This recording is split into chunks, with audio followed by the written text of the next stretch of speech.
A success factor is a description of important ground rules that we should adhere to. And it's a good practice because when everybody agrees on what are the ground rules and the associated actions, then this will create commitment, buy-in, and dedication to the project. It will be easy to solve problems as they arise. In project management literature, perhaps the first well-established paper on the subject came in 1988, but I must emphasize that before that, there has been some papers that talk about the subject, but they didn't call it success factors, they call it determinants of success. But then when the term success factors start to be widely used in other businesses, then it become more established term in project literature. But it was Pinto who in 1988 wrote a very important paper, it's a highly cited paper, about the success factors in research and development project. And he uses statistical methods, regression analysis, in order to link success to the ground rules taken.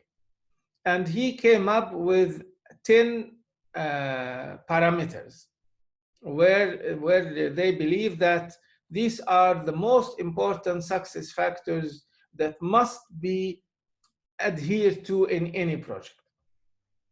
These factors are the number one, they say it's very important that everybody knows what are the goals or the purpose of the project. So the clarity of project objectives. Factor number two, very important to have support from top management. The people who own the company or own the resources should be supportive to the project. And number three, project planning. It's very important to have adequate enough project planning. Client consultation. You always have to talk to the client. Don't do a shit before the client accepts it. That's an important rule. You must be able to manage the people in your organization. And you must have the know-how to support your project. Remember, this research was done in the context of research and development project, innovation project at that time. And approval by the client. The client, not only consultation, but they all the time has to approve because it's important for contractual issues. And then project follow-up and feedback. Somebody has to follow up and all the time making sure that you are executing things according to the plan. And then, as you see, effective communication. You have to tell what you mean, make sure the other understand what you mean, and tell the others what did you understand when you listen to something or you hear something from them. That's the effective communication, is to understand, not to just convey a message, but to understand the meaning of that message. And the last factor they believe that was important is the troubleshooting. Like, it is not enough to plan and follow up and solve problems in advance, but you must be able to solve problems that you never thought of. So they call it the troubleshooting, extinguishing fire expertise. So these are the rules developed, or the ground rules identified by Pinto in 1988. And since then, there was a lot of research about this concept. What should be done in order to succeed, depending on the type of project, depending on the size of the project, depending on the industry of the project, and many other things. As you can see from this list, all of them are almost hard factors. Like, you must have an objective, written objective. You must plan, you must consult, you must have the technology, you must follow up, you must have troubleshooting expertise. As you can see from this list, there was less focus on soft factors, softer issue in execution. But this was the start, and it became an important pillar in project management literature. And then came Davis in 2004, I think wrote also highly cited paper, which in this paper, Davis did something different. Rather than talking about project management success criteria, or sorry, project success factors in general, they said no, project success factors has to be associated with the success criteria. What does that mean? Like for the first category of project management success criteria, in order to be able to deliver within the scope of time, within the scope of specification and that sort of things, there are certain things that you need to be doing. And he found out that in order to succeed in the project management, then there are few success factors are needed. Number one, risk management. You must have a structured and organized risk management process. And then you must take care of the organizational factor, like everybody should know what they were doing. Clear roles and responsibilities. And factor number three was deviation control. You know, in any project, things happen, and there is a need to change. You need to change your specification, you need to change your plans, you need to change your objectives, but you must have a plan on how the change will be carried out. Who will be carrying out this change? You must have a plan so that you are able to see the consequences of these changes, so that the changes are not just like accidental, and then you will lose control. So as you can see here, keeping control, you see, it's about control. Risk is about control. Clarity of roles and responsibilities is about control. Change control, and then follow up, performance measurement and reporting. So factors that contribute to better project management success is about control, exercising different levels of control, hard processes. And then he said, for the project success, if you remember, in order to achieve the objectives of the project, like earnings, maybe some short-term goals, they say there are two things that are important: cooperation between users and the owners and the team and everybody. So this should be some sort of close cooperation. We should understand each other's perspectives. So if you remember from two previous lectures, we talked about the life cycle, and we identified that there are three major stakeholders in this life cycle. You have the owner, you have the project organization, and you have the end users. In order to succeed, for the project to succeed,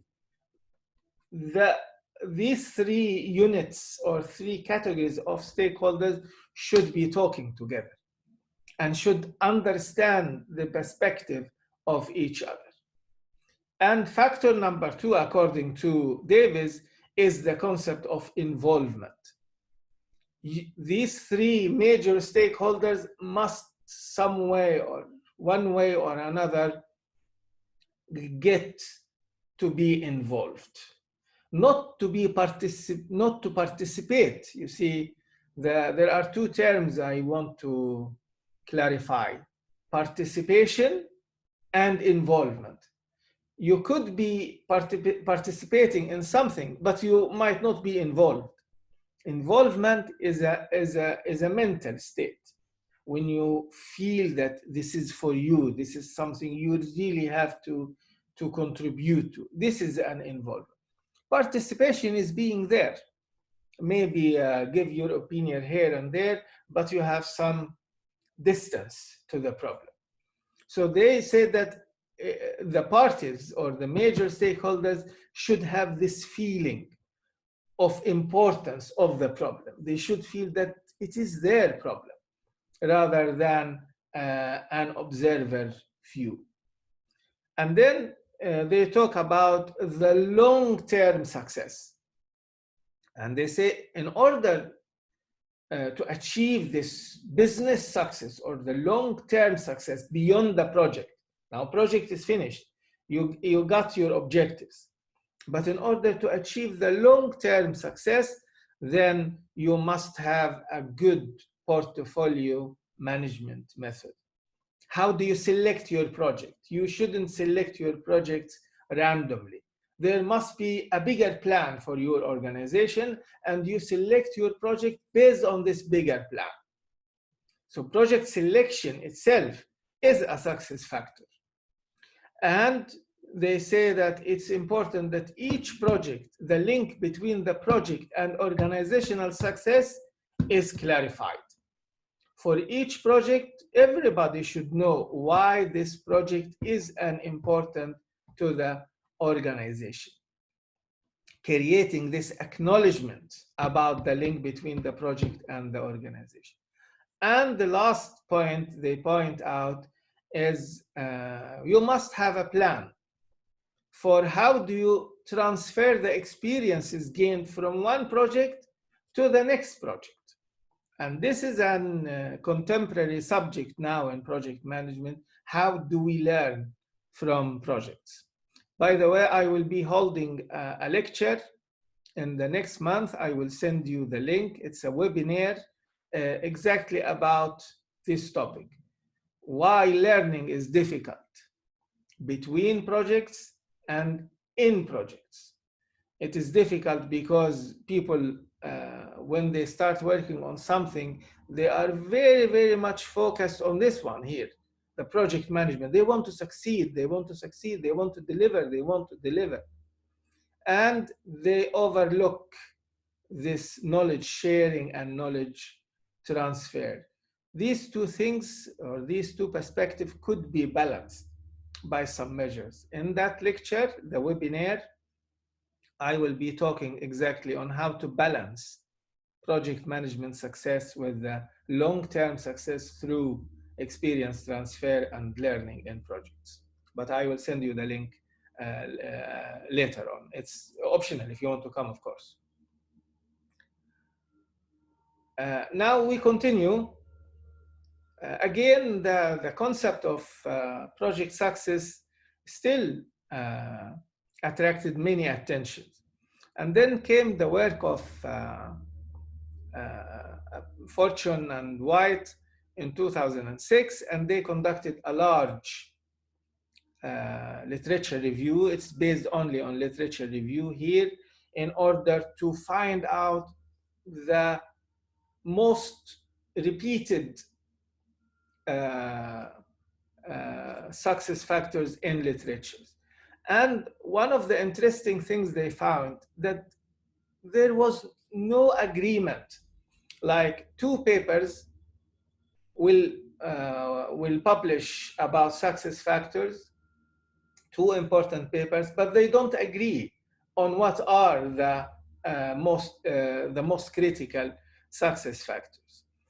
Another thing they find out that there is any study, doesn't exist any study that link these success factors together. Like when you say support from senior management, when you have this factor, is there any other factor that must be there so that this one will be satisfied? Is there any link between these success factors? And they also pointed out the important thing is that These are generalized success factors, but they find out because of the diversity of literature that there is no common agreement, which means that every project should have its own success factor. You cannot generalize success factors. That was another contribution from this paper. Generalization is wrong. You can say that this 5 or 6 fits for all the projects, or these 10 are valid for all the projects, because projects different in size, in form, in shape, in complexity, in orientation, and everything. So there are still some works to be done on this issue. So there are some scholars now are adopting the so-called contingent approach to the definition of success factor. They look at the degree of complexity, they look at the degree of uncertainty, the degree of innovation, the degree of newness, and then based on this degree of innovation, uncertainty, and so on, they define or they define certain success factors. Now, I have tried to contribute to this research, and I decided I will focus on the Norwegian project management context, because all the research we have out there is based, actually, lots of it, most of it, on the American or the English literature. So I wanted to look a little bit more deeper into this subject. I want to establish an overview of critical success factors based on insight gains from the Norwegian project management context. How the Norwegians manage their project. And this is one thing. The second thing I wanted to do is to base my approach not on quantitative. I didn't do any statistical analysis. I based everything on qualitative approach. I used multiple case studies. And where I got my case studies, I got them from my courses. You see, I teach continuing education. Actually, my major teaching activities in continuing education, which means that we have lots of people come from many different industries coming to NTNU in order to gain a grade or to improve their competencies and so on. So during these courses, I have collected a little bit over 500 different project cases. In these cases, these students, these continuing education students, are describing situations, projects that they have experienced, they have been involved in, they have been successful or failure or anything. And for each project we selected, of course, not the 500, but we selected like 30 of these projects. And then we went together again with the students and analyzed each project. We tried to understand what are the factors that contributed to failure or to success. Previously, I have shared with you a video about the speech recognition software, where here in Trondheim, they introduced a speech recognition software in order to save secretary time. And I shared the animated version of this case with you, and you saw that the project didn't really achieve its intended objectives. So this is what we were doing. We were going and looking at each project by itself, identifying what contributed to success, what contributed to failure for all these 30 cases. When we completed the analysis, we ended up with a huge list, as you can see. which contained every single factor that contributed to the success of a particular project, or that the lack of this factor contributed to a failure. As you can see, it's a huge list. It's honesty in reporting, collaboration, follow-up, end users, use of lessons learned. This list, as you can see, it is quite similar to all the project management, the list you find in any project management literature. What we observed from this list a little bit more is the need, like the soft factors. It seemed to us that the soft factors in the project management context are more important than the follow-up factors. This might be because most of the projects we considered was not a very large scale projects, were medium-sized or small projects. But it also tells us that, well, sometimes being nice is more important than being clever. And it's actually an important thing in the Norwegian culture, being nice, being kind, maybe not nice, being kind to others are more important than being very clever. So we looked at these factors and asked the question, can we group them? Is there any way to say that there is some degree of association? Is there any relationship between these factors?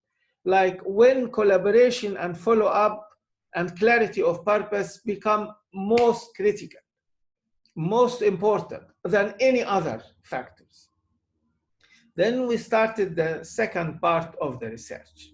And in the second part of the research, we wanted to shift from this generic view. You see, looking at here, you can maybe have a list of 50 different factors into more specific view of success factors, going from generic, that is one size fits all, to specific view.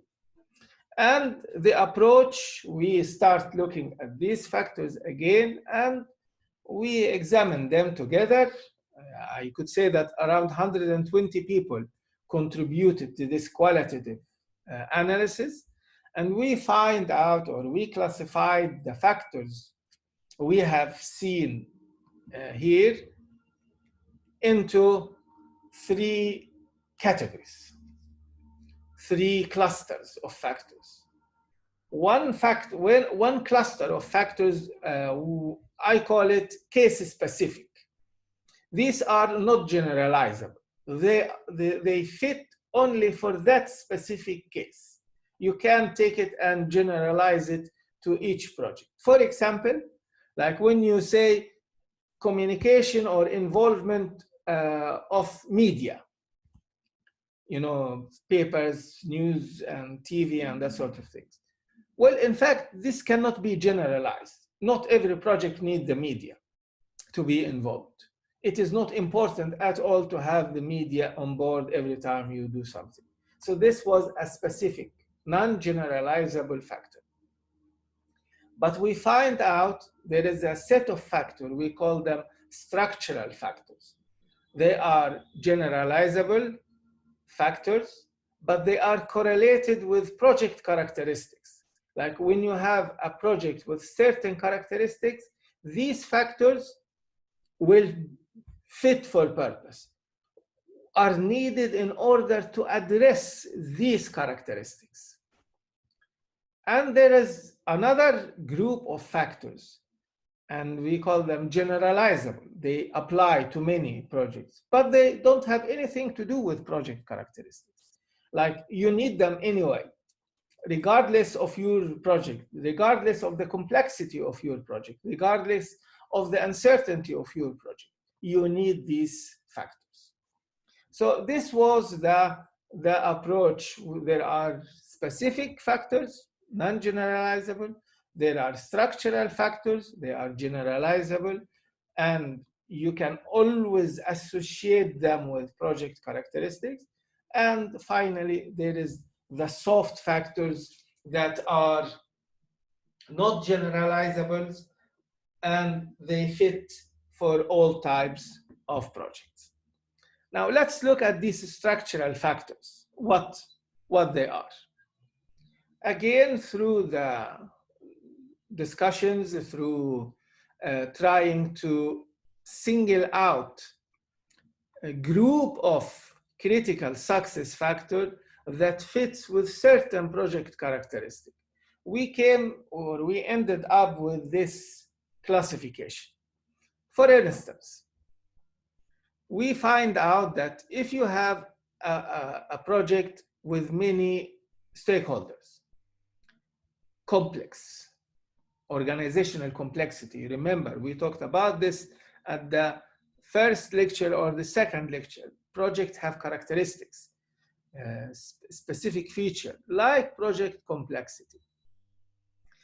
We find out that there are certain things that must be there. We call them the critical success factors, that they fit for this particular type of characteristic. For instance, information flow, the timely information flow. You have many stakeholders, various stakeholders. These people should know what they are supposed to do or what they're supposed to know, or what they are supposed to respond with at any point in time in the project. So the information flow, interface management is an important factor if you are dealing with organizationally complex project. And another thing is the clarity of roles and responsibilities. Like, again, in a complex project, because you have so many people, everybody should know what they are supposed to do, what is their task. Another thing that we saw which was important, the project management authority level. Now, this concept of authority level, I will take up in the next lecture. But if you have a complex project and you give your project manager low authority level, then this project manager will not be able to make any serious decision. Will not be able. This person will be challenged all the time by this complex organizational structure. So the level of authority is important. There are many levels of authorities you can give to the project manager. The project must have an adequate decision-making authority. And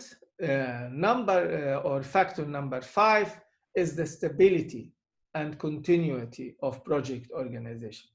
The more changes you make to the project organization, the less ability you will have to handle the complexity.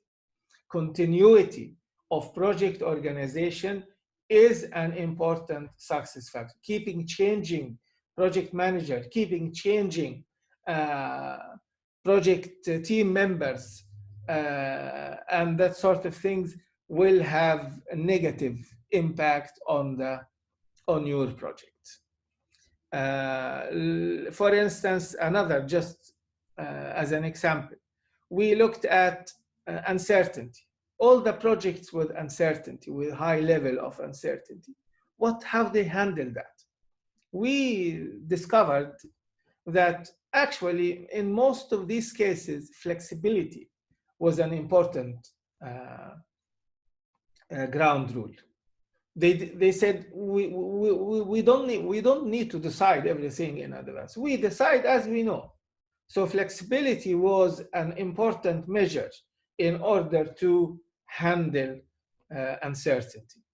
We also saw how other factors.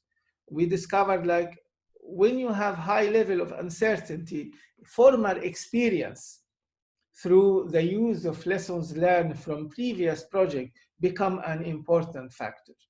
So getting people who had similar experiences to help you in addressing these uncertainty could be a wise approach. The competence level of the people is another thing. The more skilled people you have, the more knowledgeable people you have on your team, the more likely you will be able to handle these uncertainties.